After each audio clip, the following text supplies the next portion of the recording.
Hey y'all, so here's the second part of the World War II lecture. We didn't get to this on Monday or day 9, so we are going to go over this on day 10. So before we start in your notes, there's a box that we skipped over on the top of page 4 that's World War II oversimplified. If you click on this link, it'll take you right to it. We're going to watch that. Kind of gives us a good overview and with some good visuals and other people's words to explain what happened. So that's where I would start if you're catching up on this. And then the last part of your guided notes are here. So at the center, the middle of page 4 of your notes, there's a slide called What About the Pacific War? And this is the rest of the story. So basically, to kind of refresh you, the Nazis have kind of been backed into a corner and they've surrendered in Europe. So now there's been a conflict going on in the Pacific region. Some people call it the Pacific Theater, where the U.S. is mainly fighting the Japanese. And this all really starts in 1941, which is about in the middle of the war, when Japan did this surprise attack on a military base in Hawaii called Pearl Harbor.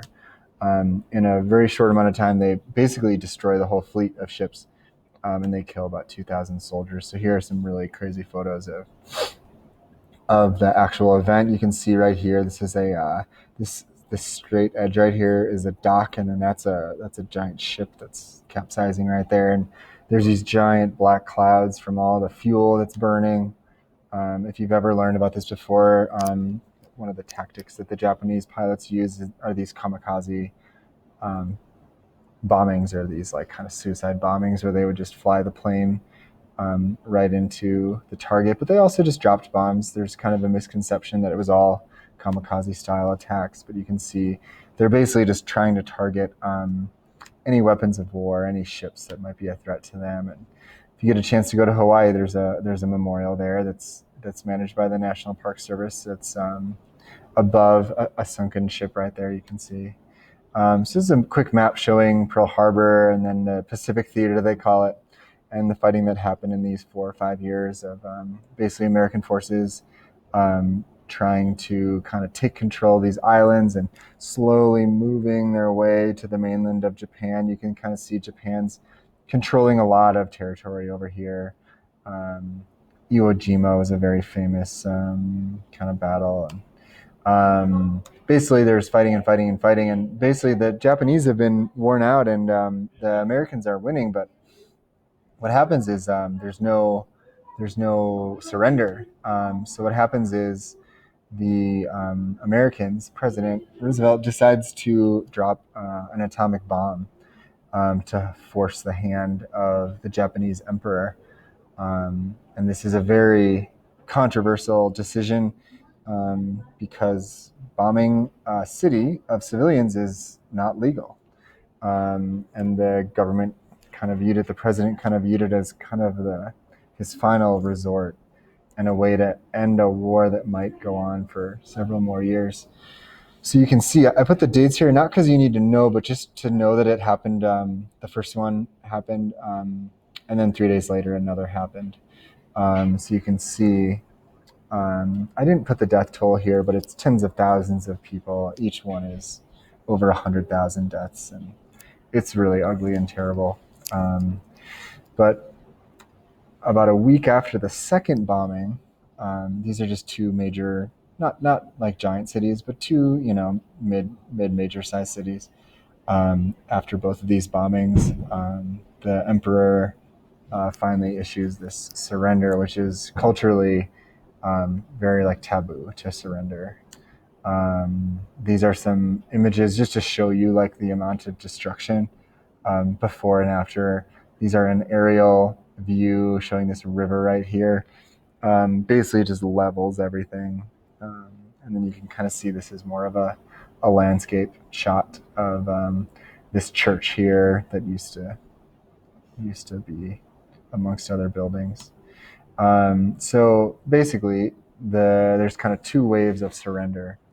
Now we kind of have to make sense of it all, and this is how the war resolves in Europe. So Basically, the picture in the background is something called the Nuremberg trials. We're going to get to that in just a second, but these are these trials to hold people accountable in the leadership of the Axis powers. Now these happen in Europe, and they also happen in Japan.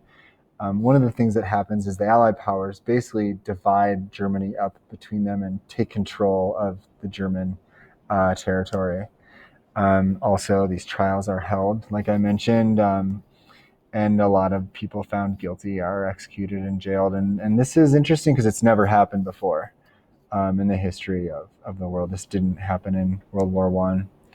Also, at the close of the war, soldiers start discovering these camps, and there had been rumors that something was going on like this, and over time across Poland and Central Europe, soldiers discover this insane plan to kill European Jews.